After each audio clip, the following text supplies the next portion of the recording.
dipakai sebagai titik hitap bawah, sedangkan suhu uap air yang sedang mendidih pada tekanan 1 atm sebagai titik tetap atas.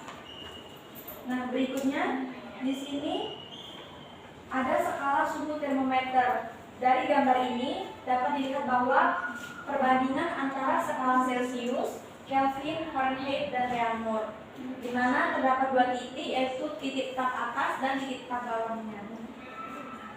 Oke, materi suhu sudah selesai. Sekarang kita beralih ke materi kalor.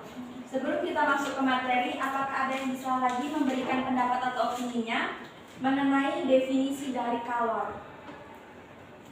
Silakan. Baik, ada? Tidak ada? Baik, jika tidak ada, Ibu akan menjelaskan.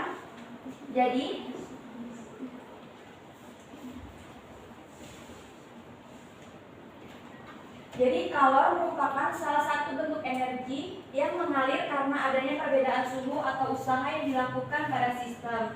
Kalor mempunyai satuan kalori. 1 kalori didefinisikan sebagai kalori yang dibutuhkan 1 gram air untuk menaikkan suhunya 1 derajat Celcius.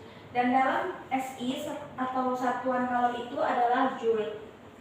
Sedangkan pengertian dari kalori jenis yaitu kalori yang dibutuhkan untuk menaikkan suhu setiap 1 kg massa benda dan setiap 1 derajat Celcius kenaikan suhu, di mana kalori itu dirumuskan dengan Q sama dengan M dikali C dikali delta T.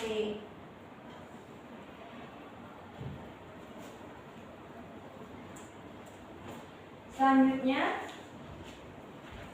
pada kalori ini terdapat perubahan wujud zat. Apakah ada yang bisa memberikan pendapat mengenai perubahan wujud zat itu ada berapa dan apa saja? Sebutkan saja perubahan wujud zat itu apa saja. Ayo, silakan Ayu. Mencair, membeku. Baik, terima kasih atas jawabannya. Jadi, perubahan wujud zat itu ada 3, ada padat, ada cair, dan ada gas. Selanjutnya ada perpindahan kalor. Perpindahan kalor itu ada 3, yaitu ada konduksi, konveksi, dan radiasi pancaran. Di mana konduksi itu terjadi pada logam yang dipanaskan, perpindahan kalornya terjadi secara berantai. Untuk konveksi terjadi pada zat cair dan gas. Pada perpindahannya, partikel kalor akan berpindah ke suhu yang lebih rendah. Dan yang ketiga ada radiasi pancaran, yaitu proses perpindahan kalor yang terjadi dari benda bersuhu tinggi ke benda bersuhu rendah dalam ruang. Nah, kali ini Ibu memiliki sebuah video, di mana video ini nantinya bisa dikaitkan ke dalam konsep kalor. Mohon untuk disimak dan nanti di sini kebanyakan kalian orang Jambi kan, pasti tahu dong apa tuh? kearifan lokal dari Jambi kan.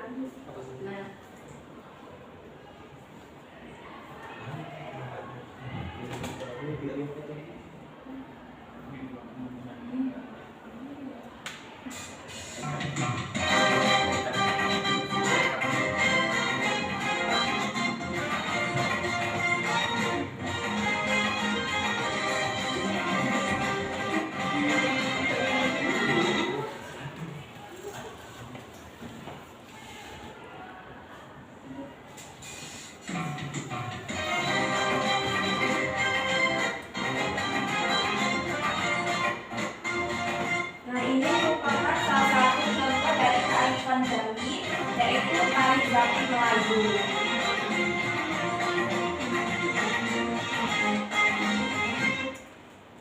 Nah, dari tarian tersebut, apakah ada yang bisa memberikan pendapat konsep mengapa tarian tersebut bisa dikaitkan ke dalam konsep kalor?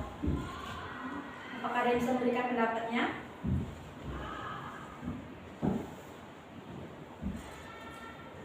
Ya, silakan Dika. Karena dalam suatu gerakan yang dilakukan oleh penari tersebut membutuhkan sebuah kalor yang agar penari tersebut dapat bergerak. Karena tidak ada kalor, itu kalori ya. Ya, tidak tahu lanjutkan. Karena kalau tidak adanya gerakan, maka tidak adanya sebuah energi atau kalori yang terlepas. Baik, terima kasih atas keberaniannya Dika untuk memberikan pendapatnya. Jadi Ibu tetap memberikan poin. Jadi sebenarnya mengapa tarian ini bisa dikaitkan ke dalam konsep kalor? Karena pada saat seseorang menari itu akan menghasilkan panas, di mana panas itu bisa berubah dari suhu awal dan suhu akhirnya itu bisa berubah. Di mana jika pada kalor itu definisikan dengan delta T, di mana rumus dari kalor itu kan Q sama dengan M dikali C dikali delta T. M merupakan massa benda, C merupakan massa jenis, dan delta T merupakan perubahan dari suhunya. Perubahan suhu dan kalor dan besarnya kalor itu sebanding. Jadi ketika seorang penari menghasilkan perubahan suhu yang besar, maka kalor yang dikeluarkan juga besar.